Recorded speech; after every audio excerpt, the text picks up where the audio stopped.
This here's from Elle. Taylor Swift's new album features a song about the end of her friendship with Blake Lively, sending fans into a frenzy.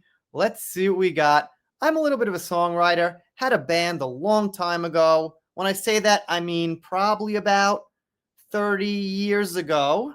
And I wrote a lot of songs. And I can tell you this, a lot of times when you got to write a song, you write about what's going on in your life. So I can believe this. And not only that, it's a good way to get attention and make headlines. But let's see the details. I think some fans disagree with this. Taylor Swift announced she will be releasing her new album, The Life of a Showgirl, in October. She appeared on her boyfriend, football player Travis Kelce's podcast to discuss the album. She also revealed the titles of the tracks on the album, and one of them has fans buzzing. Gosh darn, man, everybody's got a podcast. So her boyfriend, who was a football player, now also has a podcast. I'll probably sound like a dick for saying this, but I don't think I'd watch a podcast of somebody who is just like making a podcast because they already have the fame from something completely unrelated. I just can't do it. It just doesn't make sense. Why would I be listening to Travis Kelce's podcast ever, aside from the fact I know his name as a football player and Taylor Swift's wife? What reason would there ever be for me to click on that? All right, anyway, I digress. Fans were drawn to the 6-track Ruin the Friendship. Okay, well, yeah, that's a pretty obvious name. As everyone knows, Taylor's become estranged from her close friend, Blake Lively. Some insiders have even said that they're no longer friends. The reason is that Blake has dragged Taylor into a not safe for work harassment lawsuit against her co-star, film director Justin Baldoni. Fans have speculated this song may be an explanation for her relationship with Blake. Well, I gotta admit, the title is pretty telling there. Pretty straightforward. I mean, if the title was We Still Have a Great Friendship, that might say something. So I'll give it 1 point for the theory that it's about Blake. However, some fans deny this theory. Taylor has said that she wrote the songs for this album in the summer of 2024. Well, who knows that? Only she can say. She could have wrote it 10 years ago. She could have wrote it the day of the album, which some people actually do. What I mean is the day of the album is the day they record it in the studio, or when their crunch time is getting tight to get the release out. Kurt Cobain would often do that.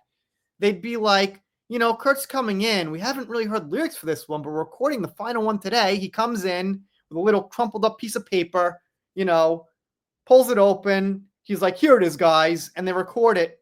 And there you go. And Kurt's not the first one to do that. It's been done before. So my point is, Taylor Swift could have just made that last minute, close to the release date, whatever it was. I guess we just have to take her word for it. Summer of 2024. Blake filed a lawsuit against director Baldoni in December. Since things are believed to have changed in Taylor and Blake's relationship after that, fans argue the song is not about her relationship with Blake. Incidentally, a source told entertainment site E early this week that the Not Safe for Work lawsuit has strained Taylor and Blake's friendships, saying the two are still friends. All right, wait, I just read that too fast. All right, so they're saying it strained the friendship, but they're still actually friends despite that, I guess you could say. I don't know what's going on behind closed doors.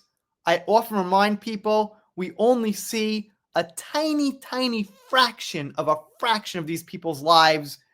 I mean, I gotta say this. Blake and Taylor Swift are from two different worlds.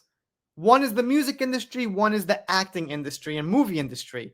So Taylor really doesn't need Blake for clout or fame or upkeep to her career. And Taylor, I think, is a lot bigger than Blake as far as pure numbers and things. I'm pretty sure of it, much bigger. So I could see it the case where Taylor just got pissed and she was on the higher rank and she was like, bye-bye, Blake, you're down here. I mean, to be honest, it's probably what I'd be thinking in some cases. Like I said, we don't know what happens behind closed doors. Maybe they were really, really friends, had a connection that could withstand that. But if it wasn't a real true friendship, which probably it wasn't, Yeah, I could see Taylor being like, I'm writing this song and saying F you, bye. However, it's well known Taylor writes songs based on her own experiences, and it's likely that Ruin the Friendship is also about a relationship. I'm looking forward to the release of the album to find out what it's about. Sure, we gotta hear the lyrics and everything. Fine, fine. And keep in mind, I think most musicians write about their own experiences. I guess some don't. But in general, it's almost impossible not for your own experiences and influences to slip in there a little bit. All right, let me know what you think in the comments. If you're not subscribed here, consider it. If you don't, I'll be sad, but I'll get over it. See you next time.